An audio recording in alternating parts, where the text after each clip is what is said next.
Hey everybody, Foley here. Welcome to the weekly news recap to the 18th to the 24th of August 2025.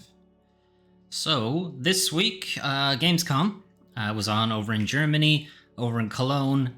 So opening night live was on Tuesday. We had the Jeff come out to be annoying. Anyway, top of the agenda, Hollow Knight Silksong actually came out. Just shocking everybody, I think. The trailer of it. Not only is it, actually going to come out, actually finished, development complete after fucking 8 years? More? Almost? No, 8 years, I think. 2017 was when it was announced as DLC. And then 2019 is when they said, actually, we're going to make it a sequel. And now 2025 might actually come out. Anyway, seems to be real. And it's actually coming out pretty soon. It's coming out the first week of September.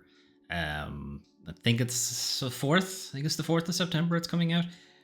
From the looks of things, it is bigger, better, faster, stronger, other Daft Punk lyrics on top of Hollow Knight. There's even a kind of interesting development interview that Jason Schreier did with them. It's over on Bloomberg. We'll talk about it in the industry bullshit section, but it's pretty funny, to be honest. Anyway, yeah, kind of shocking everybody, although it was kind of hilarious on the Gamescom opening night live that they just said, yeah, Silksong's a thing. And then kind of really didn't say much else about it. And it was like, tune in on Thursday instead. It's a bit weird. You would think that they would have had this trailer at opening night live, but they didn't. They had something else. It was just like, yeah, Silksong's a thing. Anyway, I'll skip ahead to the actual release date showing so that you can say I'm not full of shit. I might be full of shit. I don't remember this specific day. I think it's the 4th. Yeah, it is. Okay, so 4th of September this year. Nintendo Switch, PC, I think PlayStation and Xbox as well, but I'm not 100% on that. It's definitely PC and it's definitely Switch. I'm just not sure about the other two. I think it is, though. Anyway, my highlights aren't here. Hang on. No, my highlights... Oh, no, they are. I just decided not to put highlights in for these two. All right, anyway. Call of Duty, whatever. It's more Call of Duty. Cool. Anyway, Lords of the Fallen had just it's a really fun trailer, sure, but it's all CG. There's no gameplay. Gameplay is expected later this year, and the game itself is expected to be into next year at some stage. There's an announcement of a Sekiro anime, and it itself is getting some accusations of generative AI use because the publishing company that they're using literally says they use AI in their About Us blurb. Now, they've claimed that there's no AI going to be used in the show, but we don't know.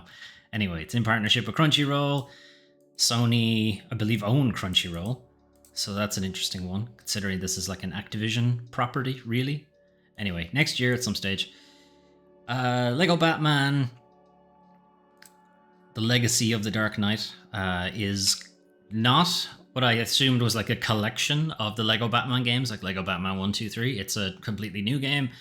And it looks like it's kind of going through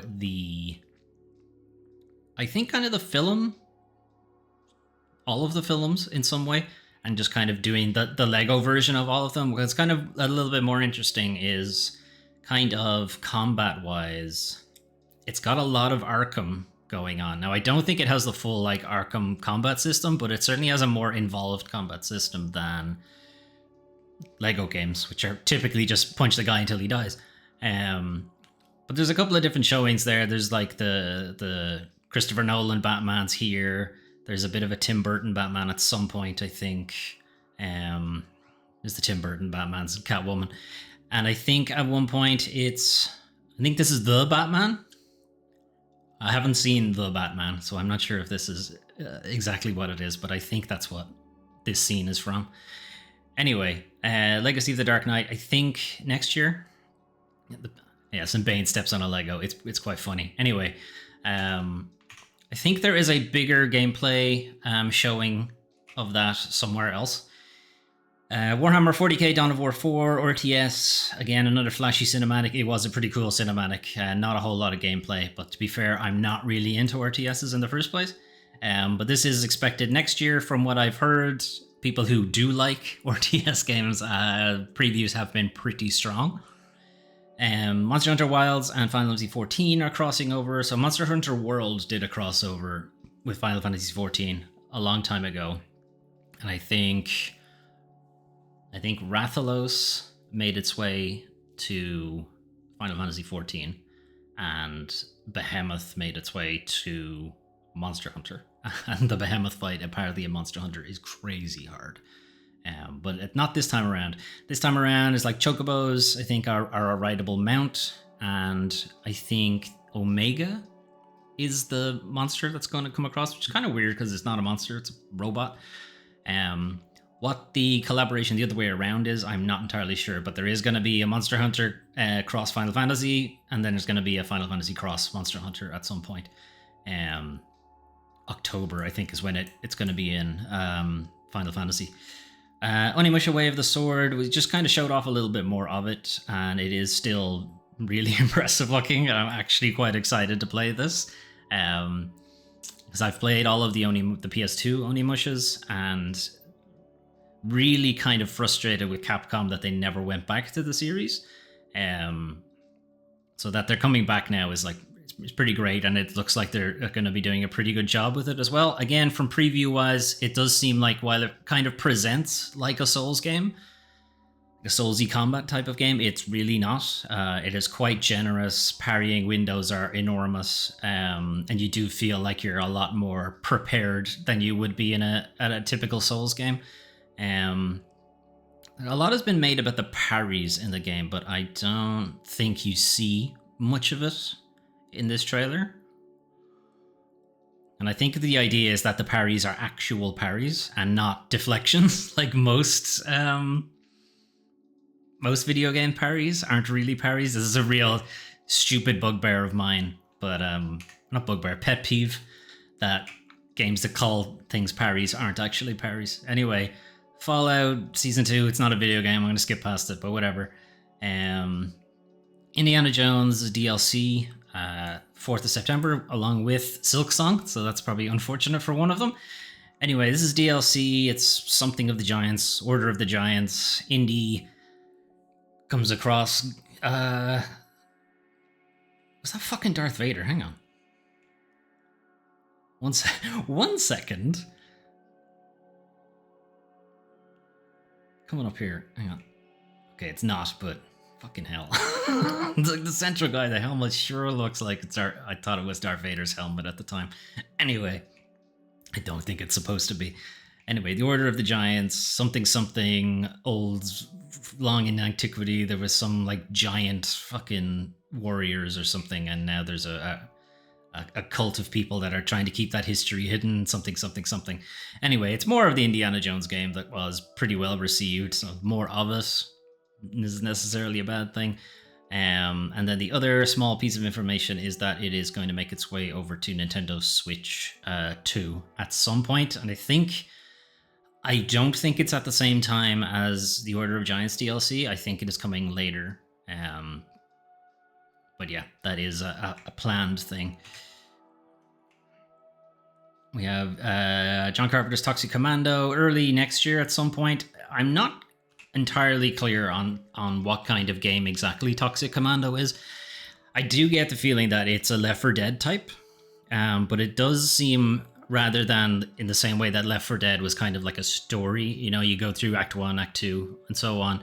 I think Toxic Commando is more of like a map sprawling thing, and you kind of just go from location to location, and you can like find loot and, you know, get better equipment as you go. But I don't think it's like I don't think it's like a level based thing. I think it's more like a mission structure in a bigger open map. Not shots for some reason. I don't actually know though, so it's interesting, but I think I need to know more about it. Death by Scrolling is a bit of a weird one, so mostly because I think it's possibly a mobile game as well. But this is from Ron Gilbert, one of the people behind the Monkey Island series, arguably the creator of the Monkey Island series, depending on who you ask. So the idea with death by scrolling is the screen is constantly scrolling. You need to get from the bottom of the screen to the top of the screen and effectively, don't die along the way. So it's a bit of a roguelike kind of thing. Not clear if it is a kind of idling kind of thing, in that you just have to maneuver your character and he'll attack people as he goes along, or if you have to also attack people as they go along or something like that. I'm not sure. But it's an interesting concept, and it's a very straightforward concept. I think everybody can get it pretty quickly. It's just, don't get caught by the screen pretty much. The real question will be is, are we going to get sarcastic, sardonic Ron Gilbert, or are we going to get tired and depressed Ron Gilbert on this one? I guess that will remain to be seen. Zero Parades is... it is actually the name of the Disco Elysium follow-up from Zaum. Now, we've talked a lot about on this channel, even last week, about the state of Disco Elysium inheritors, successors, and what have you. This is from the specific studio that Disco Elysium came from. Skip ahead because Jeff is talking too much. But most of, in fact, the entire writing team who worked on Disco Elysium are all gone at this point. So saying that this is from the people responsible for Disco Elysium isn't really true, because they're all gone at this point, and they've all splintered off into their own different studios and are all working on different things and what have you. What is still present is the person who did the artwork in Disco Elysium, the person who did the kind of trippy thought cabinet art and stuff like that. That person is still there. The person they worked with to do that kind of thing, because they were a contract freelancer. And it does look like they're relying pretty heavily on them for this kind of art stuff. And there's very brief snippets of gameplay here. Anyway, Zero Parades is the name of the game. We didn't have a name for it up until now. No release date, no anything about it, but I guess we'll see where that comes along. So The Darkest Files was an interesting one, because this was kind of a break in the show, and it's kind of notable that Jeff Keighley isn't here for this part. But this was kind of a political break for the show, and that they were talking about how democracy is in trouble, and talking about rise of far right politics and that kind of thing. And they were kind of highlighting games that kind of show the disastrous, destructive side of those kind of policies. So things like This War of Mine, other things that I can't think of right now. And then one of them is The Darkest Files, which is I think it's based on like the Nuremberg trials. And the idea is you are effectively like a prosecutor during the Nuremberg trials, essentially. And then this game is, I think it's like, I forget what it's fucking called is the problem. Anyway, but they were highlighting a couple of the ones there, like Papers, Please, stuff like that. Anyway, that's an interesting segment, and I do think it's notable that Jeff was not the one interviewing in that section. Anyway, getting back to video games, Ninja Gaiden 4 is out pretty soon, 21st of October. And then this trailer was mostly just showing off a little bit more of the game, a little bit more of the second protagonist, and this guy who I don't think is like the main antagonist, but yeah, like he's like a henchman or something. Maybe he's one of the boss fights. Yeah, it still looks really cool. It still looks really good. I'm just really hoping it's not as insanely hard as the Ninja Gaiden 1 and 2 are, but 2 in particular. 3 I think was a little bit easier, but not by much. And then here's who I think might be the final boss. So this is potentially spoilers, but it's in the trailer, so what can you do? Anyway, that's more Ninja Gaiden 4, out pretty soon. Cinder City was previously known as Project LLL, I think. Project Triple L, something like that. And the idea with this is it's going to be an MMO shooter, so something along the lines of Warframe, something along the lines of Destiny, Division, and it is a lot of like the Division and then like a bit of Warframe as well, but I think mostly the Division. Really, we get into kind of the open areas a little bit. So the way they're billing it is that like dropping into dungeons will be like party based or solo endeavors. You drop in. It's actually exactly like the Division, but when you're out in the open world, it's not exactly a free for all. They were talking about it in one of the interviews, I think, with one of the IGN people. They were saying it's like 300 to 500 people per shard per server, all at once kind of thing. They haven't detailed anything about PvP. They're only really showing off PvE at the moment. It does seem like you can play as a robot, which is interesting. Not as a big mech. I don't think you can play as a mech, but it does seem like you can play as a robot. But it does look pretty nuts. This is probably like a world boss. You know, lots of people have to team up. Although, saying that, there's a mech on the ground. Hang on, I'll get a better shot of him. All right, see him here? He's actually, I think we might be inside a mech suit at the moment too. But there's one that's just plodding along there on the right. There he is. And that seems to have a player's name. So yeah, maybe you can play as a mech. Maybe it's not a mech. Maybe it's a robot. Anyway, and then it's like very anime because I do think it's a Korean developer. Anyway, that's Cinder City. I don't think we know a ton about it. They're really only kind of showing off gameplay. Up until now, it had just been a kind of... not a rumor, just they had been talking about it, but we didn't know too much about it. Time Takers is a game that is going to get cancelled almost immediately. It's a hero shooter, party-based hero shooter type thing. Do I even need to show you guys the trailer? Because it's gonna get cancelled probably before it even comes out. Well, not cancelled, but, you know, sunsetted within the first 6 months, we'll say. Silent Hill F, or Silent Hilf, is out pretty soon, 25th of September, I think. Again, this is a little bit more gameplay. We're seeing a little bit more... I want to say we saw more combat this time around. There has been some debate online that the combat feels a bit Souls-like. The director of the game has basically come back to say that, no, it's not Soulsy. It's weighty and kind of slow and sluggish, but that's kind of what Silent Hill combat has always been like. It's always been a bit shit. And that's kind of on purpose. Like, you're not meant to feel like an accomplished, you know, warrior or soldier situation. You're meant to be just some guy or some girl in this case. Doesn't really know what they're doing.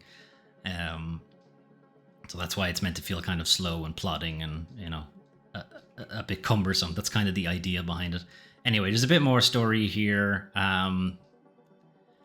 There's some element of some creatures passing over into the real world, and I think there's like a clone of her at some point. Yeah, it's like you can see yourself here, and which one of them's the real person, and so on. Anyway, Silent Hill F, 25th of September? Yeah, 25th. And like, how many times do we need to teach you this lesson, old man? We're going to do the Divine Comedy again. So we're going to do Dante's Inferno. Now, technically, they say Dante's Inferno in this.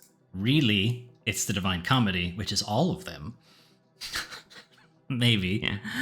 So you have to do Paradise Lost, Paradise something, and then Paradise Found, I think is the last one. Anyway.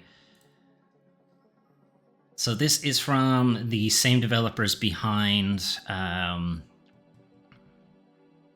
Inotria, the last song, which was like a Souls game, but in the daytime, whereas most Soul games seem to take place at night. This is a fully, like, it might be an in-engine thing, but I don't think it's gameplay necessarily. There's a lot of strange cuts here and cuts and animations that are definitely not, actually looking at it now, it's definitely not gameplay. But it might be in-engine. Anyway, presumably this is Dante. Doesn't have his weird scythe thing from the Dante's Inferno EA game. But yeah, we don't know very much about this. It's going to be probably Soulsy type thing, because that's what Inotria was, so I would imagine it'll be along the same lines. Maybe this one will be good. Fuck you, Kotaku. Dante's Inferno was good.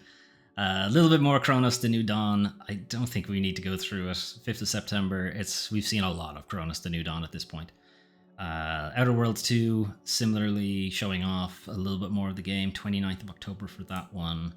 I'm going to kind of skip ahead from the talky guy, because you guys can't hear any of it anyway. So this is mostly showing off the companions and the kind of unfortunate news that you cannot romance any of them.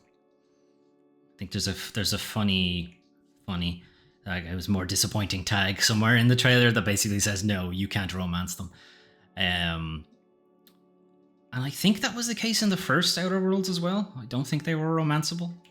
They had romance options, but they were with other NPCs, and like you couldn't romance them. Anyway, a little bit more from Vampire the Masquerade, Bloodlines 2. Again, showing off a lot more gameplay now, and it does. Like, there was a concern when the game was given to the Chinese room in the first place that they didn't exactly have a lot of experience with CRPGs, which is what the original Bloodlines is. And like, you kind of come to the understanding that it's probably going to be a little bit more of a Dishonored type game rather than a full CRPG. And its gameplay kind of just shows that, yeah, that does seem like what they're going for. We have a little bit more to talk about with Bloodlines in the industry bullshit section, because they're doing some bullshit. Either they're doing some bullshit or Paradox are doing some bullshit. One of them. Anyway, we'll talk about it later. 21st of October for that one. And I'm not sure if we had a release date for that before. Cult of the Lamb Woolhaven is an expansion to Cult of the Lamb. It's had a couple of like upgrade and update packs over since its release, but this is the first like full-on big expansion, and it might have something to do with like ancient lamb creatures or something like that. Not entirely clear, or what additional things are brought to the game. I think there's a new dungeon, maybe a couple of new dungeons, I'm not sure. New enemy types, new weapon types, stuff like that. More stuff for your cult, that kind of thing. I haven't played the game since launch. I platinumed it like very shortly after launch because I couldn't stop playing it, but I haven't gone back to it since.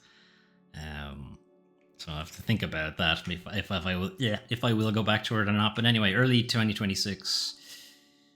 The World of Warcraft Midnight trailer is just fully CG. It's very impressive because it's the Blizzard CG stuff. One thing they're doing right still is their CG. It's an expansion to the MMO that is now running like 20 years. Its 11th expansion, which is kind of insane. Anyway, arrives next year at some stage.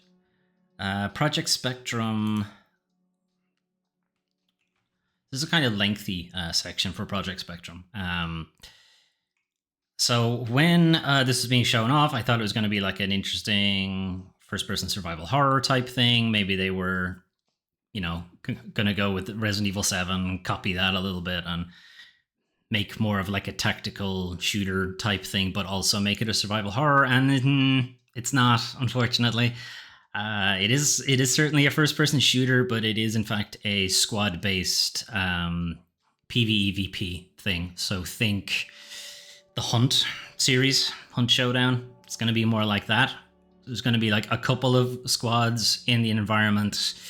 You have bosses and crazy creatures to hunt down. But at the same time, there's, you're all hunting the same creature, and whichever squad gets to it first, and you can attack each other and that kind of thing. But it does seem like it has some elements, definitely has some strong horror elements, but it does have like some like psychological warfare elements to it as well, where enemies can make you see your teammates as enemies, which is really interesting. You can see here's like some insane effects there, and you've like attacked your buddy by mistake, which would suggest that there's probably some friendly fire options, but there's another one there where you straight up just are the monster. So again, PvPvE, it's possible that one of the Ps is also the boss monster that people are hunting at the same time. So that might be really interesting, but that means it is like fully a multiplayer game, so I won't be playing it. But you guys can check it out, I guess. Ghost of Yotei out pretty soon. There's nothing really new in this trailer. The only thing shown off is that Ghost of Yotei will get a Legends version as well. Like Ghost of Tsushima had a Legends mode that came out like about a year after the game came out. So it was like a co-op dungeon crawler kind of thing. So Ghost of Yotei is getting something similar, more or less. That's all that was about. Resident Evil Requiem, which is out early next year. So this kind of footage, I hesitate to call this gameplay because there's not a whole lot of gameplay in it. This looks like it's going to be either a flashback or like a very early scene in the film, but this is forgotten the character's name, something Ashcroft with her mother, and it is actually confirmed that her mother is the Ashcroft from the Outbreak files, Resident Evil Outbreak. So that's canon, so that's fun. So she was one of the characters you could play as in Resident Evil Outbreak. So it does confirm that she does get out of Raccoon City, but things don't go well for her much afterwards, unfortunately. And there's been a bit of funny discourse online with having shoes on the bed, which is disgusting. Anyway, so I think they're staying in a hotel at the moment. They get a call, the lights go out, they need to get out of there because the mother thinks that this isn't just a power outage, there's some people here who are coming together. So as like I said, like, this is technically gameplay, but is it really? Because you're just following her. Like, it's really impressive and what have you. Anyway, they come across the manager, I guess, the building manager, somebody here. But he's not long for this world, I think. Does this happen now or does it happen later? No, he gets bagged by whoever the fuck that guy is. He doesn't look like he's long for this world either, to be honest. Was the bag and the knife necessary? Surely you could do one or the other. So they got away from that somehow. Don't worry about it. It's spoilers, I suppose. Panic attack, and then mom also gets taken out. Anyway, there's a lot of other footage online showing off a little bit more gameplay later on, where there is a stalker creature that is really impressive. Really ugly, but also a really impressive stalker type. So think Mr. X, Nemesis, like that kind of thing. What is her name? It's something Ashcroft. Is she Rachel and the other one is a different Ashcroft name? I don't remember now. Anyway, finished with Black Myth Zhongqi, which is the sequel now to Black Myth Wukong. There was a suggestion online that this would be DLC for Black Myth Wukong, but no, it is a full-fledged second game. Going to be following a different character, so you won't be playing as Wukong, you'll be playing as Zhongqi. I'm not familiar with that character, so in Wukong I know from like Journey to the West. Whoever he is, he's got a really fucking big sword. And rides around on a tiger, which is pretty cool. But like, there's no gameplay here. We don't really know much about this guy's deal. I guess if you know Chinese myth, maybe you might know who he is. Or maybe he's in the first game. I haven't played the first game, so maybe he's that situation. Anyway, I think this is next year at some point. No, there's no mention of it. I actually don't know when that's out. Anyway, that was opening night live. That was the entire show, which I think was pretty decent. I was kind of expecting that it would be a bit shit, to be honest, with all of the layoffs and all of the cancellations and what have you. So it was pretty decent. No real showing from the big players. Like, there was nothing there from Nintendo's. There was nothing there from... I was going to say there's nothing there from Xbox. There was The Outer Worlds is Xbox, and Ghost of Yotei is Sony, but that was kind of it. And Xbox, while they did have a presence at the show, they didn't have their own showcase, and Sony similarly didn't have their own. Sony, I think, are going to be doing a state of play in September. Anyway, I'm going to skip past Silksong. That wasn't the only stuff shown off at Gamescom, though. We did have a pre-show that arguably showed off some really good games. So this is Valor Mortis. This is from the developers behind Ghost Runner. So Ghost Runner 1 and 2. This is a very different game. Ghost Runner 1 and 2 are kind of like Mirror's Edge, but you're a cyber ninja and everyone can kill you in one hit. They're very hard, but like really fun, twitchy, like locomotion games in some ways, like wall running and bouncing off walls and killing enemies in one slice and trying not to get shot by bullets and stuff like that. It is fun, but I did find it like the trial and error in that there's a lot of error and not a lot of trial, basically. Anyway, this is a lot of just cutscenes and CG. What we've got here is basically Napoleonic Wars, but, you know, shenanigans, zombies, some kind of mutation stuff happening. Weirdo people. I think there's a little bit of gameplay here.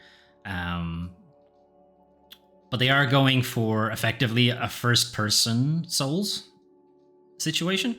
There is a little bit of their Ghost Runner stuff, like that dodge is very Ghost Runner, and there is like some small bits of like traversal locomotion stuff. You can do like swinging off branches and stuff like that. I don't think there's full-on wall running because that might be a bit much, but there's a little bit more mobile than you might expect from a Souls character. This boss is pretty cool because he's got like 3 little dudes on his back that can also shoot you bullets. I don't know, that was pretty fun.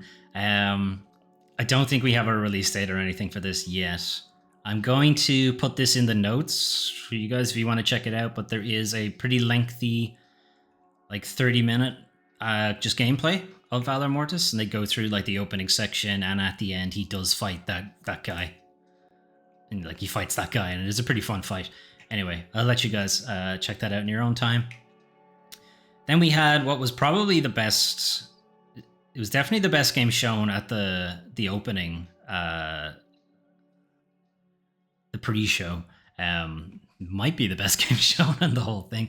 Anyway, this is Densha Attack. It is Jet Set Radio, Tony Hawk's Pro Skater, but you're a train.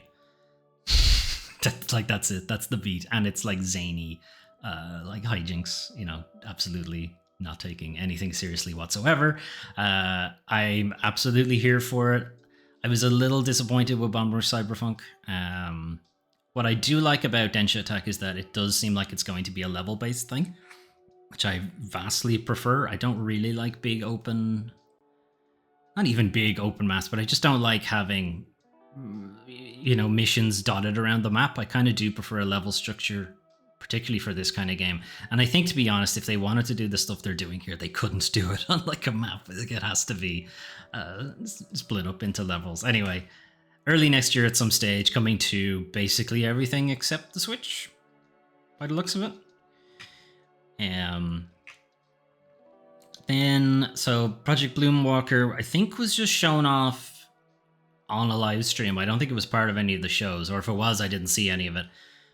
So Project Bloomwalker is, how to explain it? It's kind of, so it is kind of like a nature restoring type thing. So this walking house that you're carrying around is able to output this energy that like reverses some of the rot or whatever that's going on in the environment. And you have all these little dudes who carry your tools and your tools of the trade, and they carry their beds around and stuff like that, which is kind of fun. I think they carry basically anything that you craft in the area, because you are expected to move from location to location. So you bring the house somewhere, plonk it down somewhere useful. And to be honest, this is why I checked out the trailer at all, because I saw this cat on the thumbnail. I was like, whoa, what is this? Anyway, the cat's pretty cool. I don't know what the cat does, but he's pretty cool. It's clearly a Cheshire Cat situation. Anyway, so the idea is you plonk the house down, you do a little bit of farming, you do a little bit of nature restoration, what have you. The more restoration you do, and you get like this kind of energy thing, you drop the energy into the furnace into the house, and the house expands its zone of influence kind of thing. But eventually you will have to uproot and go somewhere else to continue doing what you're doing. That's kind of the gist of the game. So it is going for like a cozy vibe with a bit of a Ghibli situation. And again, there is a longer gameplay section where they explain everything I just said in greater detail. Like, you've got the kind of cauldron guy there at the bottom. He's there for like making food.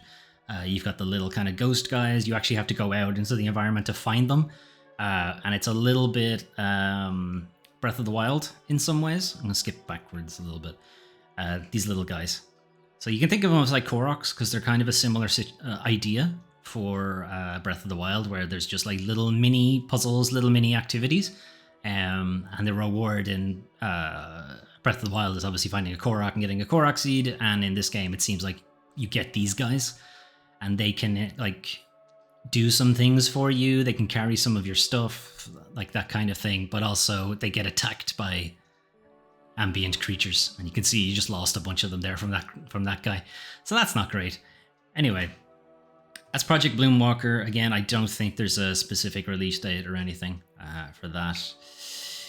Wild Blue was shown off during the Future Game Show. If you're not familiar, Wild Blue is from the developer behind Star Fox, and basically left Nintendo or Level 5. I'm not sure who was working on the last Star Fox, but Nintendo aren't making any more Star Foxes. So they said, fine, we'll make our own Star Fox with blackjack and furries. And this is the first time I think we're seeing gameplay of it. And yeah, that's Star Fox, all right. Like, I don't know what else to say. That's Star Fox. It sure fucking looks like it. And that's kind of what we're looking for, right? Because Nintendo aren't doing it, so fucking somebody else can do it. I don't think there's a release date. Although I do like this guy, Thorn, I think it is, the lizard guy here, where he's like, he gets the alarm that they need to go, and he's like, I gotta finish my fucking dinner real quick. I like that guy. He's fun. Again, this wasn't at any specific show. I think it was just part of one of the live streams, but Directive 8020 just been delayed a couple of times. This is from Supermassive, and no, they're not Ubisoft logos. That's what I thought first time too. They do look like them, though. Anyway, what I think is here, if anyone who's played any of the other Dark Picture anthology games, there's usually a section at the beginning where they tutorialize you, they give you two characters, and both characters die, typically. This is this section, more or less. So they're just showing that off. This is effectively the prologue. Something happens to the ship. The AI has gone down. They need to reboot a bunch of systems, and one of it requires them to do a spacewalk. They do a spacewalk, something goes wrong, one of them gets jettisoned out into space. But when they come back, they're back for some reason. Maybe they didn't get jettisoned into space. No, there's some weird The Thing situation going on, and they cloned themselves. Anyway, this is a little bit of extra gameplay here. What is notable, and it was notable kind of when they showed it off initially, is that they're clearly going for a lot more actual gameplay for the Dark Pictures games, because typically the Supermassive games have been glorified walking simulators with QuickTime events attached to them, whereas this time around it does seem like they're going for an actual stealth mechanics, actually having to hide from a stalking creature and what have you. What's not clear is what happens if you do get caught. You know, are you just automatically branched off to a different story section, or are you able to quick time to get away from them, or something like that? We don't know yet, and I imagine we probably won't know until the game actually finishes. Anyway, until the game is out. Anyway, that's a lengthy enough prologue section. You can watch it in your own time. And then the last thing that was shown off, this is 1348 ex voto, and I kind of wanted to show this because yes, it's quite clearly going to be like a double A type game, not a massive budget, but clearly like honing in on just a couple of things that work well and just trying to wrap a game around that. And I honestly think that is the best path forward for the games industry right now, with games taking such a long time to develop, and game studios getting shut down because they don't make like $100 billion right out on the first day of release kind of thing. So like, this is arguably the way to go for most of the games industry. I wouldn't say like the entire games industry has to go this direction, but there definitely has to be more room for the lower budget, double A, single A type games. You know, we can't all have lo-fi pixel art indie games made by one guy with a hope and a dream versus 400 people studios stretched across the globe spending hundreds of millions of dollars. Anyway, that's ex voto 1348. Ex voto, it means a vow, I think, something like that. Anyway, those weren't the only things going on, though, because even though Gamescom was happening, other things were happening elsewhere. So Buy Sweet Carol has a release date now. It is September in some place, and I've kind of been interested in this game purely because of its art direction. Like, it's clearly going for old school Disney cartoon. You know, that's the vibe it's going for. And I really think it's kind of nailing it. I think, now, the gameplay wise, I think it's kind of a clock tower situation where there are a number of different stalkers and you're trying to hide from them while at the same time trying to find your lost teacher, I think, who's Carol. I think that's the Carol in the title is who you're looking for. And the monsters are like all kind of creepy, particularly this guy who I think is probably the main villain. And we've seen before the game has like a party switching mechanic, so you can play as this girl, but you can also play as that guy in the top hat there a second ago. And the girl can transform into different animals, I think. She can definitely transform into a rabbit. I don't know if she can transform into other things. Rabbit parkour there. Anyway, let's skip ahead to the actual release date. Oh, no, I thought it was September. It's not. 9th of October for that one. Maybe this one's September? No, this one's November. All right, anyway. This is where winds meet. I promise you it's not Wu-Chang Fallen Feathers, and it's not Phantom Blade Zero, and it's not the other game that looks exactly like this. This is a different one. This is more like wuxia inspired, so like old Chinese martial arts films that were more like trapeze artists stuff rather than actually martial arts. But you know, they're fun, they're flowing, and they have like a real theatricity, is that a word, about them? Anyway, so there's a little bit more gameplay. I think that's a different character entirely, but I'm not sure. Yes, it has a little bit of Soulsy to it, but it's a lot more flowing. It's a lot more agile, I guess is the way to put it. I'm going to skip ahead to the release date, which I think is 14th of November. Yes. So that's going to be on PC and PlayStation 5 only. Since we're coming close to the end of the month, we have the second wave of Xbox Game Pass games. So there's some pretty interesting ones there. I don't know why this never highlights or why it never hover zooms for me. It should, but it's not doing it. So Voidbreaker is a pretty interesting one. It is kind of a roguelike type thing, but it's a very like Twitch shooter. And to be honest, it's got a little bit of marathon to it. Not new marathon, like old marathon where AIs are trying to kill you constantly. And I think the gist of it is that you're stuck in a kind of AI training simulator kind of thing. And it's meant to be like killing you and making a new version of you and then starting over again. But instead of making a new version of you, it's just you every time. That they're not successfully wiping you out or something like that. And that's why you get better and better over time. I skipped over one. Blacksmith Master, I think, is like an early access thing, but you can get it on... Yeah, it's PC only, so I think it's an early access situation. Manage your own medieval smithy. Surveillance process. All right, so it's like Blacksmith Simulator even. Goat Simulator Remastered. It's Goat Simulator, but it looks slightly better. Persona 4 Golden was the Persona 4 with all of the story stuff. So that making its way over to Game Pass. This isn't the new one. No. I think there was a recent re-release where this was somewhat remastered, but it's not like the remake one, which isn't out yet. Herdling is a new release. We'll talk about that in the new releases section. Gears of War Reloaded will also be a brand new release, and we'll talk about that when it is actually released. And then Dragon Age the Veilguard is very quick to Game Pass, which is maybe a little bit concerning and maybe a little bit indicative of how well the sales went. It didn't sell amazingly well, and arguably is the reason why a lot of layoffs happened at BioWare. The other reason, or the other argument given, is that EA and new BioWare, effectively, just didn't really know what to do with Dragon Age. And there's been a lot of talk about how the development went on Dragon Age the Veilguard. Most notably is that it started life as just a proper CRPG, and then they wanted to turn it into a live service situation, and then they flip-flop again to turn it back into a regular single-person, and it was just a big mess. And it's why the game itself doesn't feel particularly cohesive. And then there's a couple of games that are already out.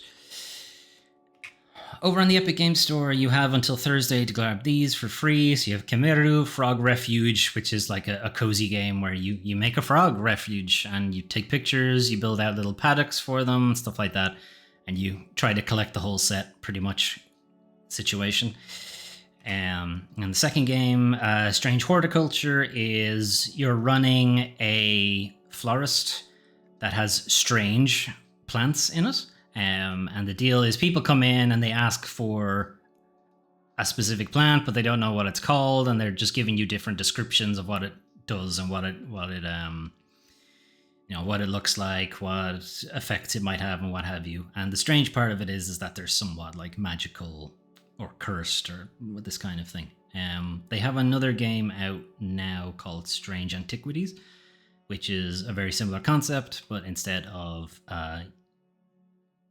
plants, it's antiques, but it's a similar situation. Anyway, those are some of the games you could play soon.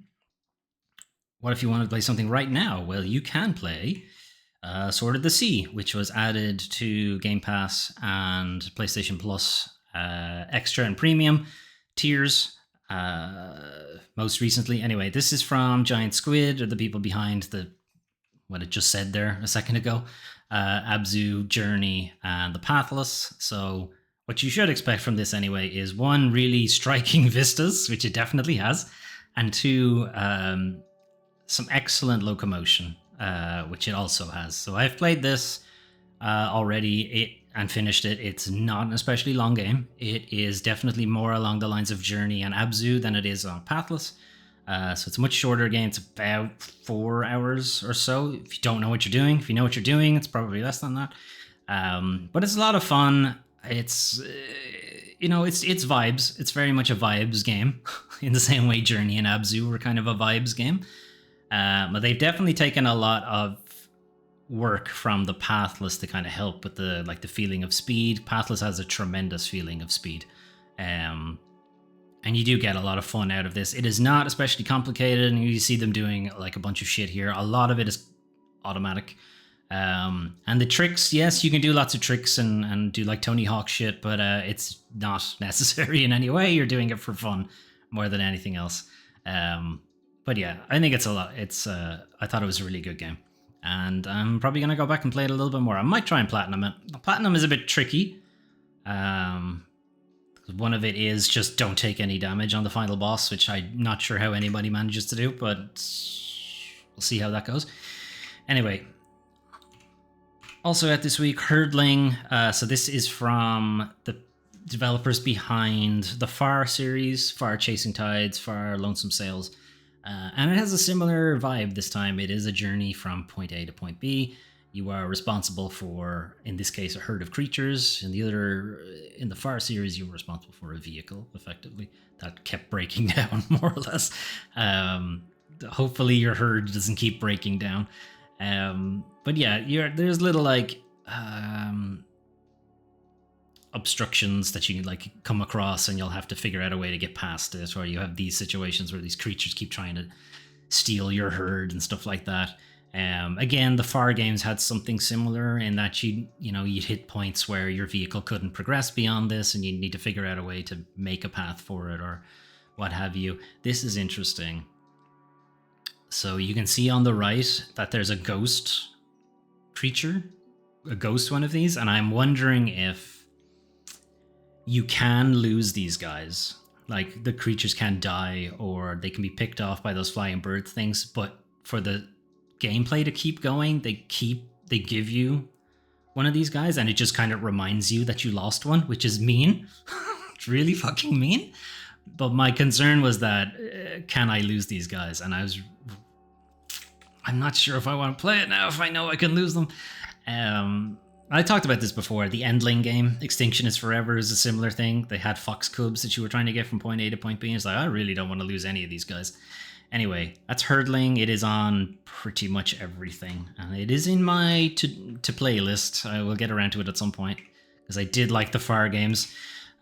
This was kind of a stealth drop during one of the Xbox streams at Gamescom, but the Rogue Prince of Persia, it's part of Game Pass now as well.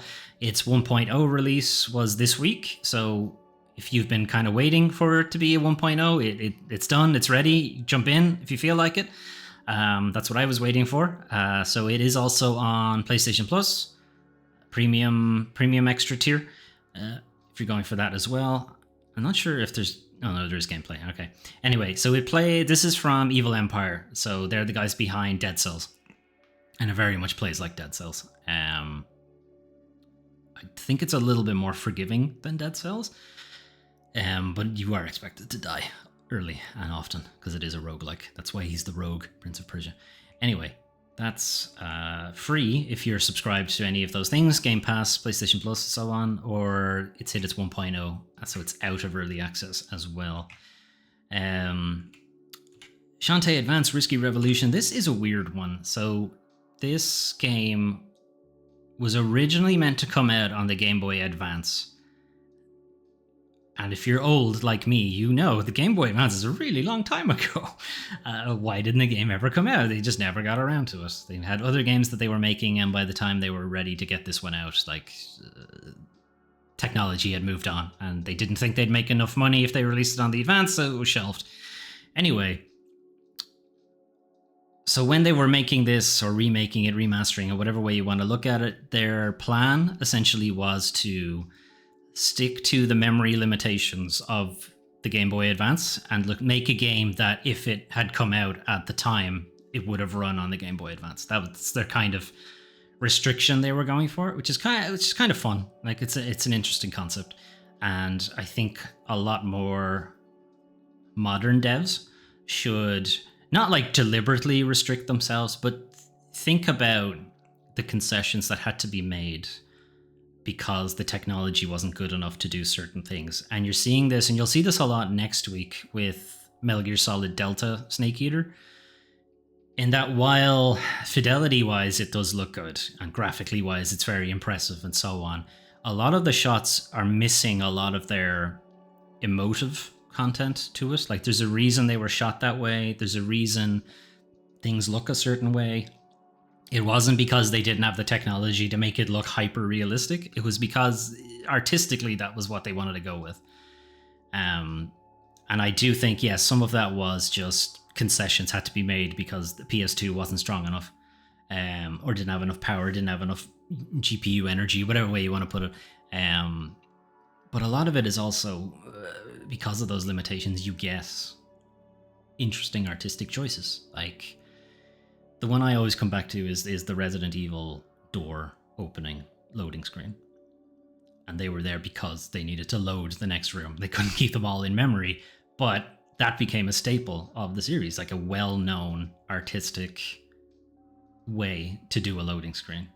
They didn't have just a loading thing, waiting thing. They were no, let's make it a thing. And that was really clever. And they wouldn't have to do that on a modern SSD because it would just load instantly. It's not as much a thing. But you would miss out on that kind of stuff. And I think we're missing a lot of that kind of uniqueness. No other game did that. So you don't get that kind of element to it. You do get really impressive graphic fidelity, but then you have the situation where Wushang Fallen Feathers, Black Myth Wukong, Phantom Blade Zero, Where Winds Meet, the games all look the fucking same. I can't tell them apart. Anyway, moving on. Again, a bit of a stealth drop. So Triangle Strategy is already out on PC and Nintendo Switch, but it wasn't on PlayStation and Xbox until now. So now you can play it on PlayStation and Xbox. This is kind of a weird one because Triangle Strategy is very much a throwback to Final Fantasy Tactics. And the Final Fantasy Tactics remake is coming out really soon. And I feel like this is really more of it's going to take sales away from Final Fantasy Tactics in some ways. So it's really odd for Square Enix to put them out very close to each other. Now, I don't know if they think that it might juice sales of Final Fantasy Tactics, but I kind of feel like they're just going to cannibalize each other. Anyway, speaking of strange decisions made by publishers, it is now time to talk about the worst part of video games, the video game industry. So we have this from a game developer that 2K is reducing the size of Bioshock 4 developer Cloud Chamber. Reducing the size is also another way of saying laying off people. Anyway, so Cloud Chamber are the people behind Bioshock 4. You might recall that they are not the people behind Bioshock Infinite, because that was Irrational Games, and Irrational Games was shut down after Bioshock Infinite came out. Anyway, so we are reducing the size of the development team amid leadership changes. There was a story last week, rumored story, from Jason Schreier of Bloomberg, talking how there had been some significant problems with Bioshock 4, whatever it ends up being called. There were some problems with the story, that there was a preview milestone that wasn't successful, or at least 2K were not happy with it, and they've effectively decided to like massively rework the story, and that has led potentially to layoffs, and as it turns out that might be what's happening here. So we don't know how many. It's unspecified number of staff. The blurb from 2K is, we've made the decision with studio leadership to rework certain aspects that are core to a Bioshock game, whatever that is, and in doing so are reducing the size of the development team to focus on this work and give the game more time in development. Now, you might think that if you were planning to rework a sizable part of the game, i.e. the fucking story, maybe losing people is not what you want to have happen here. Yes, we need to redo this thing, so let's lay off people. And we're gonna lay off people, and that will help us focus on this work by losing the people we've been working with for the last 6 years. Okay. Anyway, they're saying they're reducing the size of the studio. Really, I thought that maybe, okay, they're only saying reducing the size and not saying layoffs because they're planning to move people somewhere else in 2K. No, they're not. Severance, career services, and support, they're laying them off. They're getting rid of them. And then he wants to greatly say, I want to thank each of you for your dedication and hard work. He says, I want to. I'm not going to, but I want to. Because this was a memo just sent out to everybody. He's quite clearly not thanking each of them. In a group, yes, I'm thanking all of you in this fucking group email that I'm sending out. Anyway, there's some talk here then about Jason Schreier's report from last week that the Bioshock 4 failed the publisher's review, which led to some leadership changes and a narrative overhaul. Employees were worried that layoffs would follow, and as it turns out, yes, that is exactly what's happening. Speaking of the leadership overhaul, Rod Ferguson, formerly of Blizzard, has now joined Cloud Chamber and will be effectively taking over as the studio head. Rod Ferguson has a reputation as somebody brought in when a game isn't coming together and like needs to ship soon. And he's typically brought in when leadership are maybe meandering a bit too much and they're not committing to things. And he's brought in to like effectively crack the whip and get the game finished and get the game out the door. He was brought in to do that for Diablo 4. I think he was brought in to do that for Bioshock, oddly enough. The original one, not the original one, Bioshock Infinite. And I think he similarly had a similar reputation for doing something for Gears of War. So he's coming from Blizzard, having essentially done that job for Diablo 4. Anyway, he has previously joined Irrational Games. He was executive vice president of development during Bioshock Infinite, the end stretch of Bioshock Infinite, and then he fucked off to Black Tusk Studios to work on Gears of War, to get that game out the door. Then he jumped over to Blizzard to get Diablo 4 out the door, or at least that's what the rumor is. That's what the legend of Rod Ferguson is, if you like. But people who have worked with him in Blizzard kind of say that's a bit overblown. Employees have shared information about their experience with Ferguson after he joined Blizzard. This is around 2022. This is claiming that he had weekly Zoom meetings called the Rodcast. I think it's a fireable offense already. Where several hundred people would join. That's not a meeting. That's a lecture. Anyway, at those meetings, he would talk shit about movies and celebrities that he spent time with, so there's glorifying himself, and then also address the team's problems with attrition, share employee survey results. But staff felt that not much actually came out of these discussions. To me, he came off as a bit of a clout chaser about where he came from, like Gears of War, that he would talk about being from Irrational Games and being from the Coalition and so on. People got frustrated because we all thought he was going to come in and fix the game. This is Diablo 4 they're talking about. And again, this is the reputation he's meant to have. But then nothing happened. That's when you started to see this massive turnover, and like, a lot of people were let go from Blizzard around 2022 as well. So yeah, that's his reputation, but it might be that maybe don't necessarily expect that for Bioshock 4. We'll see what comes of that. Anyway, moving on. Speaking of people being let go, Bungie CEO Pete Parsons stepping down, replacement named. So, longtime CEO of Bungie, Pete Parsons, he's been there for like 20 years, almost. 2003, more than 20 years. And he worked with Bungie on Halo 2, Destiny, and a bunch of other games. Became CEO of the company shortly after Destiny 1 came out, and then they launched Destiny 2. And then kind of the telling part of this is that they worked with PlayStation on the studio's controversial acquisition in 2022.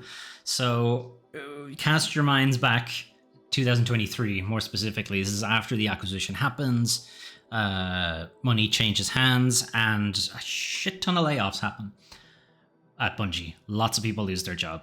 And at the time, he was talking to people there, talking about a new car he was going to buy and add to his extensive car collection. This is when the layoffs are actually happening.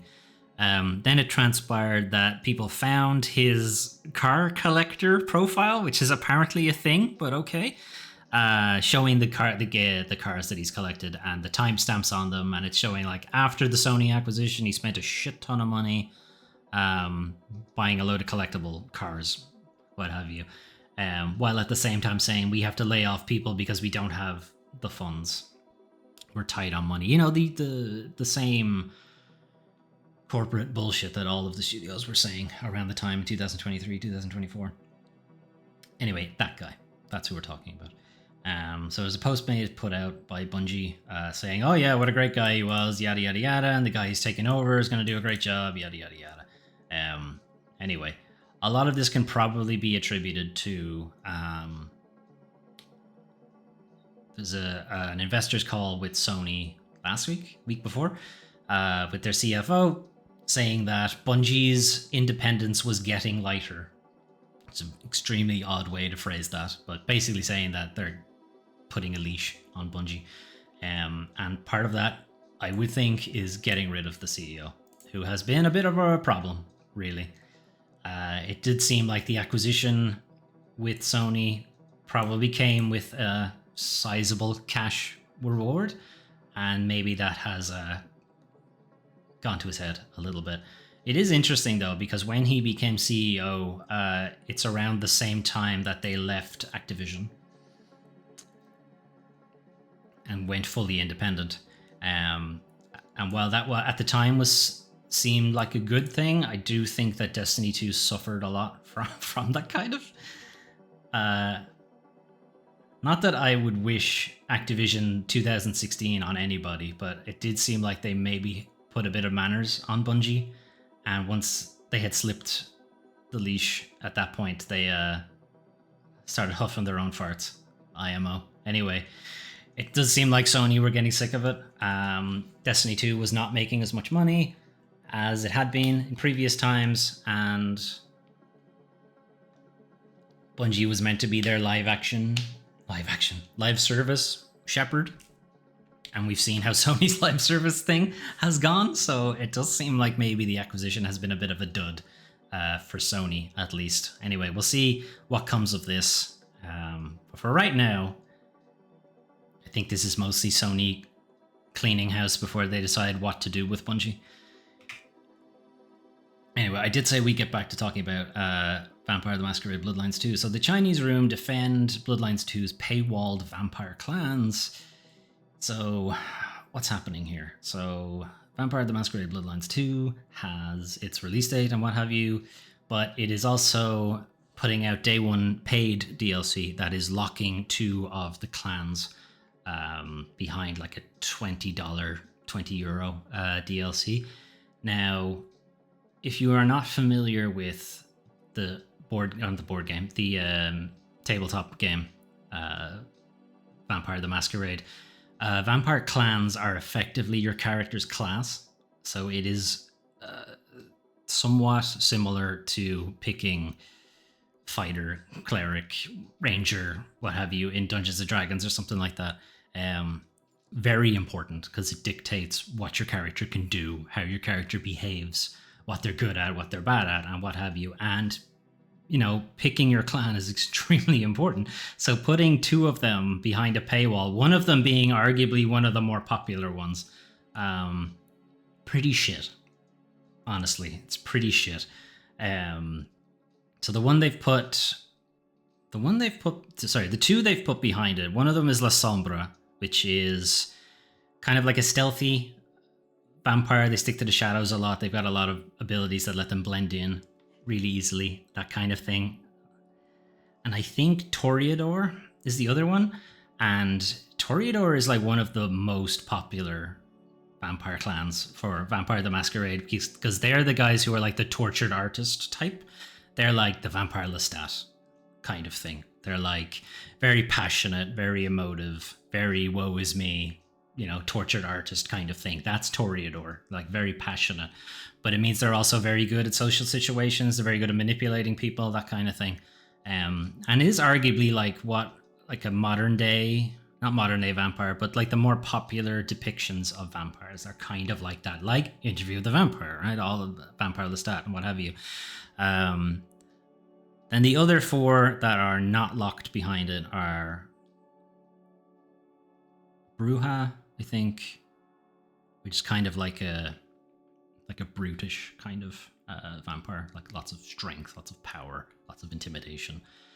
Tremere are like magic, effectively. They know a lot of like occult spells and things like that, can fuck with your mind and that kind of stuff.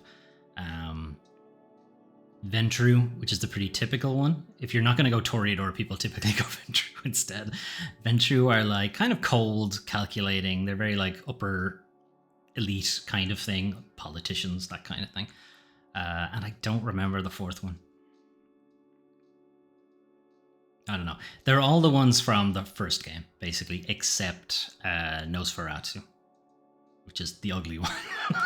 They're the ones that can't blend in with society because of the way they look, but they're very good at like subterfuge and using like the sewer system to get about and that kind of thing. They're very good for like spying. There's oddly a lot of crossover with them with La Sombra. Anyway, the point is €20 for one of arguably the most popular clan types in the game that has taken a very long time to come out. You know, it's changed developers multiple times. It's gone through some significant developer hell.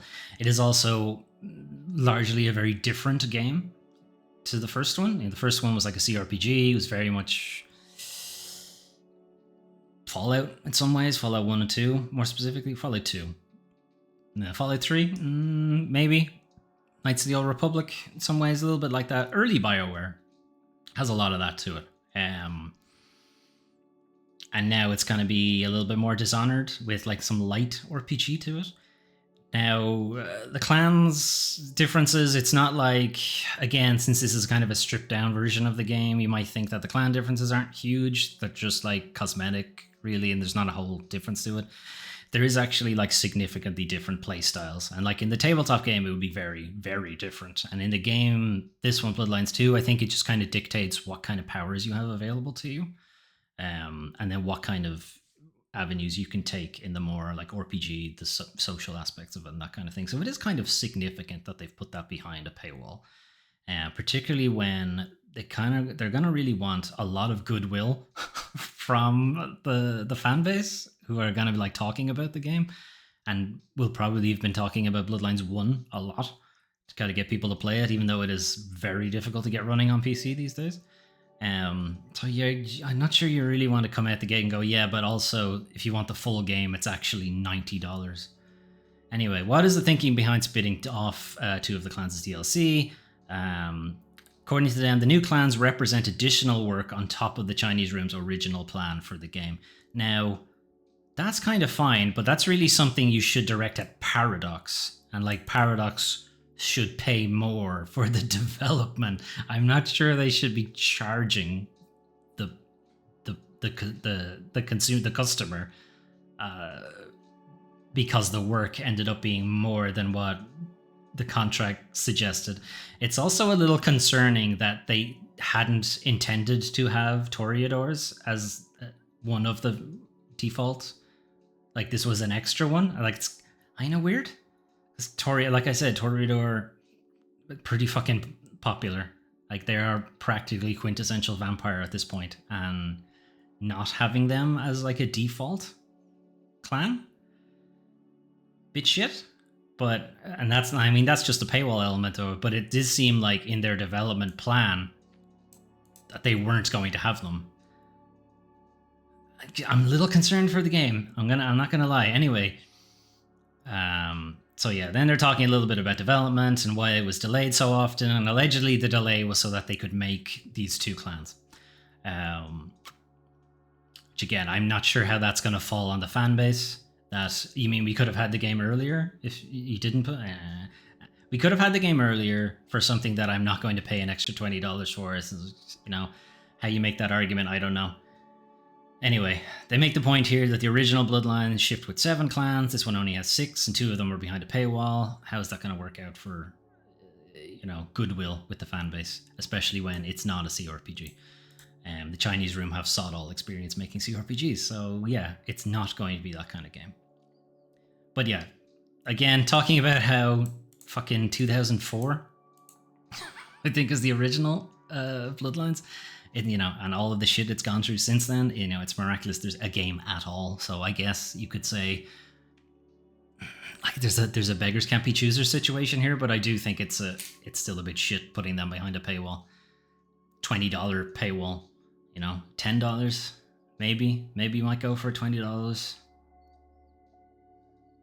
Really, I don't know. Anyway, speaking of paywalls, I guess, I don't know. PlayStation 5 price changes in the US. So I guess the tariffs have finally gotten too much, and Sony can't shift the additional costs over onto the EU and other territories anymore, that they've finally decided to have price parity now in the US as well. So challenging economic environments, US tariff bullshit. They've made a very difficult decision to charge more for their thing. Very good. They're like definitely the number one in console sales now. I'm sure it was a very difficult decision for you. Anyway, they are lagging behind Nintendo and Microsoft, who have put their prices up already. Sony... It's interesting that Sony were somewhat early, because while this price bump, it's an extra $50 on top of what they usually cost, this price bump is new to the US and effective 21st of August, so you had your chance to get a cheaper PlayStation 5 at this point. They had already bumped the price outside of the US. Like, everywhere else already had an arbitrary extra $50 when the tariffs didn't affect those countries. So it was a really shit way for Sony to offset. Like, they didn't want to jack up the price on arguably their biggest territory, which would be the US, where they'd make a lot, like, sizable chunk of their sales, and they didn't want to affect those sales. So instead, they pushed it onto other territories. But now they're pushing it into the US anyway. It will be curious if they decide to take the price down from the EU. No? Now there's no reason? Now you really are baking in the tariff price now for the US? No. Of course not. They've gotten you used to that price increase now, right? Moving on. Nexon respond to claims they're using AI-generated TikTok streamers to advertise the First Descendant. So this is really a really weird story. So the First Descendant is a free-to-play shooter type thing. It's kind of Warframe in some ways. Even more anime Warframe than Warframe is. Anyway, there is a TikTok ad going around. Let's see if I can find it. I think they have a link to one of them here. So this is one of them. The guy at the top is AI generated. and you guys can't hear the audio, but it's quite obviously AI generated audio. And there is actually a really funny bit. There's a really funny bit somewhere where he tries to say near automata. This is the one there. He takes like a solid 3 seconds to get between near and automata. Anyway, it would be fun. And he doesn't say automata right either. He says like a domina or something like that. But that would be funny if it was a real person. You know, you could at least, you know, kind of point at it and laugh. But this is like generative AI shit. That's one of the ads. There's multiple of them. There's one, I think it's a Reddit thread that has a few of them. And this guy is an actual person, like a real person, but this is generated AI footage. So they've based this generated AI thing on an actual streamer. I don't know the streamer's name. Anyway, all of these are AI generated is the point. And this link is in the article if you want to see the rest of them yourselves. Anyway, these have been posted on the First Descendants official TikTok account. So from the looks of it, it is, you know, a fully vetted ad from Nexon, the First Descendants, you know, official account, etc. Like, the fuck are you doing using, one, what are you doing using AI generated footage in the first place? It's disgusting. Nobody wants to see that. If anything, you are losing sales by doing this. But the other issue was that one of them had the likeness of a streamer. Daniel the Demon is the name of the streamer. And I think some other ones also had some other streamer likenesses of them. And then from his own standpoint, there was a question of, did he give his give his permission, etc.? And he's like, nope. I have no affiliation with the First Descendant. They stole my face, reactions from my most viral videos, and used AI to change what my mouth says. And a voice that isn't mine. I did not consent for my likeness to be used. The voice in that ad, again, is also quite clearly generated. So the question was, what the fuck are Nexon doing? And obviously you didn't get permission for this. There's a really, really thorny image rights use here. That could be a problem for them. So from their standpoint, they had a creative challenge for creators on TikTok to make an ad for the First Descendant, which is a really odd way to outsource your marketing.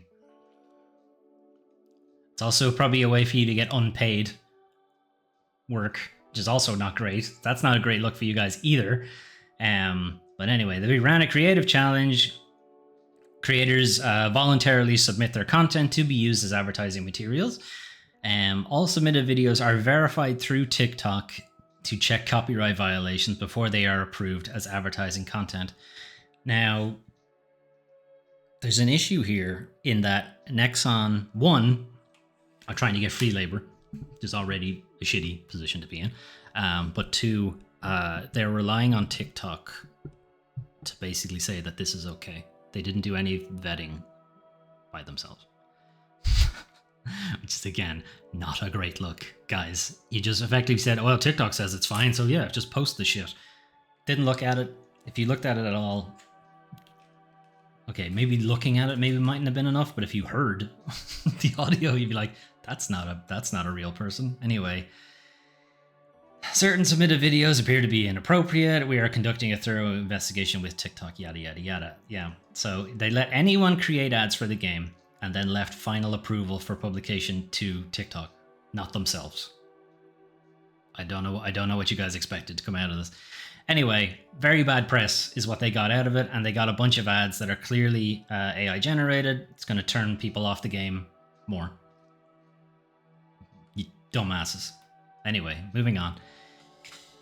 Right, yeah, so talking about Silksong's development, I wouldn't say we come back to this. So Silksong devs explain why it took so long. And basically it is they were just having fun. They were just enjoying making the game. Usually when you hear about these kind of things, where why is this taking like forever? Have they like changed engines, or did a bunch of people get laid off, or did the publisher like get involved or some bullshit like that? It's like none of that. This is like straight up we're just making the game we want to make, and that's it. It takes as long as it takes. There was no major drama or development snafus. It was basically on the case of them just having too much fun making the game. They got to the point where they said, if I don't stop drawing, then this game is going to take 15 years to finish. As a quick recap, that the game was announced 2017 as... 2017 is when Hollow Knight came out. It was announced as DLC for Hollow Knight, and then in 2019 they said it was going to be a sequel, and now, a long time later, the game's finally out. So a lot of the time is attributed to them wanting to keep their team small, effectively keep the team that worked on Hollow Knight, and just keep them and keep their creative flow the way they had been making Hollow Knight, and just keep going with that effectively. The issue was Silksong is a much bigger game with a lot more going on. This is scope creep. If you've worked in software development at all, you know exactly what that looks like. It's like, oh, let's just add this. We can add this though. Yeah, let's do this too. And the schedule just gets bigger and bigger and bigger. Normally you cut things at this point, but it does seem like they just didn't. Or if they did, they waited way too long. Anyway, this is going to take even longer to finish. There was a period of 2 to 3 years when I thought it was going to come out within a year. And again, if you've worked in software development, you'll know estimating how long it takes to do something. It's like triple it, basically. But however long you think it's going to take, triple it. That's how long it'll actually take. And they've kind of got through development without just basically ignoring all of the Silksong guys going, when's Silksong? I think we're always underestimating the amount of time and effort it'll take us to achieve this. This is from the co-founder, Gibson. It's also that problem where, because we're having fun doing it, it's not like it's taking longer, this is awful, we need to get past this phase. This is a very enjoyable space to be in. Let's perpetuate this with some new ideas. So basically they were having too much fun, which is definitely the better story that this could have been. It could have been it just wasn't coming together and we're bashing our heads, and we even crunched and still ended up taking like 7-8 years. So yeah, actual good news for a change. Now this might change later on, and we might find that actually it was a real ordeal and they're getting a bit of a benefit of the doubt right now because the game is finally coming out. Well, let's continue to give them the benefit of the doubt, because this is an actual good development story rather than all of the other terrible ones that we hear. Anyway, I'm going to throw it back to something from last week where we talked about Wuchang Fallen Feather's patch made some of the bosses unkillable and how that undermined the story of the game, and also just in general just made for a less enjoyable game, because the final section of the game, most of the enemies don't attack you now because they're historical figures or something. But yeah, as I said at the end of that article, there'll be a mod to fix it within like a day or 2 days. And yeah, it's there already. So there's a self-explanatory rollback censorship patch mod. From the mod's creator, Wuchang 1.5 massively downgrades the game experience. Most late game bosses, NPCs, and enemies now get exhausted instead of dying, and give you meaningless banter instead of story advancing dialogue from the original game. The original version of the game. Basically, patch 1.5 has ruined the game's story and immersion, so this patch just rolls it back to 1.4. The problem is you also lose a lot of the quality of life things.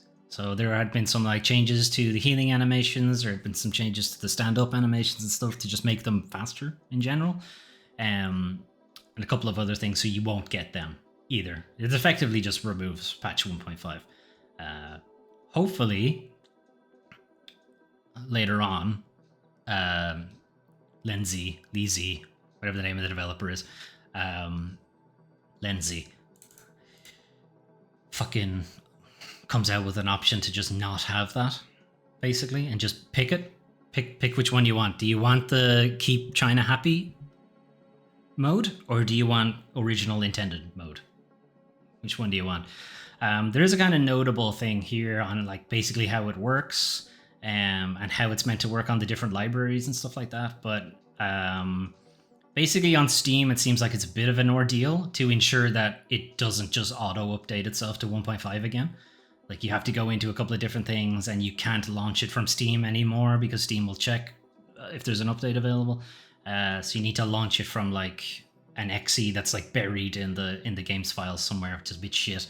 GOG though, good guys, good old games, good old GOG, go GOG, GOG. Anyway, that just gives you previous versions of the game. It just has all of the patches, and it's like, which one do you want to play? That's pretty cool. Anyway, and then also Xbox Game Pass has this as a similar problem to Steam in that once you try to launch it, it will try to find an update. I don't think, in fact, I don't think you can use the mod at all with the Xbox Game Pass version. And obviously the console version, similarly, you won't be able to use any of those. Anyway, I'm gonna leave Sword of the Sea to loop. Anyway, that is your news for the 18th to the 24th of August 2025. Some pretty interesting stuff out of Gamescom, and a lot of them are out kind of soon. It is kind of interesting that, that once GTA 6 was pushed into next year, a shit ton of games rushed to come out in September, October. And now Silksong is coming out in September. Now, I don't think Silksong is going to take a ton of sales from other games because it is in like as popular as Hollow Knight is. It is like a niche game.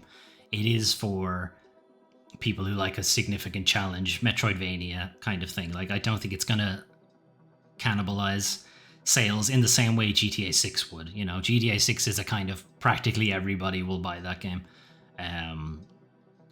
Not everybody is going to buy Silksong, so I don't think it's as big an issue, but you do see there have been a couple of indie games that are delaying their game past Silksong. And again, I really don't think it would have been an issue, but I'm doing it anyway.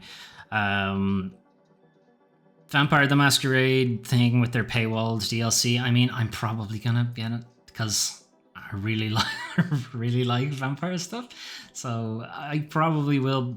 I won't be happy about it, but I probably will buy the DLC at the same time because I do also want to play a Toreador. Anyway, Valar Mortis looked pretty good from the Ghost Runner guys, and that 30-minute gameplay video is kind of worth checking out. Densha Attack, like the crazy train Tony Hawk's thing, is pretty nuts. Got really interested to play that. There are a couple of other games kind of showing off there. A lot of them I think we already knew about. Cinder City. I was really into Destiny 1. And then Destiny 2 I kind of fell off on, especially when Bungie started doing their vaulting bullshit. But I have been kind of looking for another, something to play in between other games. And I haven't really found something satisfying. And maybe Cinder City will be something like, I mean, thinking about getting into Warframe, but Warframe's been going for so long that, I don't know, like, that's a lot to catch up on. I'm not sure if I really have the time to do it. And I've kind of been waiting for their next game, Soulframe, to see if I jump in at that when it starts. See how we get on with that. Anyway, there's a bunch of other like live stream VODs from IGN, Eurogamer, Future Game Show, stuff like that have like interviews, previews with some of the developers. As I said, Resident Evil Requiem, it's fun that they've made Outbreak canon effectively. And I did call it that there was the same character, and I was like, is it her? Is it the same person? It's like, so that's pretty cool. There are some preview videos going around of Requiem showing the Stalker character. Encourage you to check it out. It's pretty freaky. Otherwise, the Nexon AI thing is just a really bad marketing thing that just went wrong. People put in generative AI shit, take the easiest approach, and they just didn't check it. That's their fuck up, really, rather than nefariousness. It's just incompetence instead. Occam's razor again. Occam's razor once again rears its head. Occam's razor once again cuts down people from above. Anyway, there was some other news that I didn't really want to get into because it isn't specifically video game related, but the Arcane Leon open letter from last week, where they were accusing Microsoft of, aiding in Israel's genocide over on Palestine. There was a worker protest that took place on Microsoft's Redmond campus, and there was like altercation with the police. I think a couple of people got arrested. It was very kind of violent response, which is not great, but that's where we're at with the US right now. But yeah, since it is Microsoft specifically, I didn't want to bring it up on this show, and bring it up now instead. Good job. Anyway, I'm gonna head off. I am again still kind of waiting on a couple of things for the apartment before I can get back to streaming, recording, gameplay wise, what have you. I need to figure out where to put this camera because I'm not happy with its placement right now. As you can see, my face is pretty heavily in shadow. I'm not really happy about that. So I'll have to figure that out as well. I probably need to get some, what do you call it? Padding on the wall behind me there, because this is a very small room and my voice is bouncing off the walls. So I'm probably going to have to do something about that. But yeah, there's a little bit of a teething thing, but I'm hoping to get back to it soon. Hopefully September, we'll be back to doing regular gameplay stuff. Anyway, that's it from me. Have a good rest of your day, and hopefully talk to you guys next time. Bye-bye.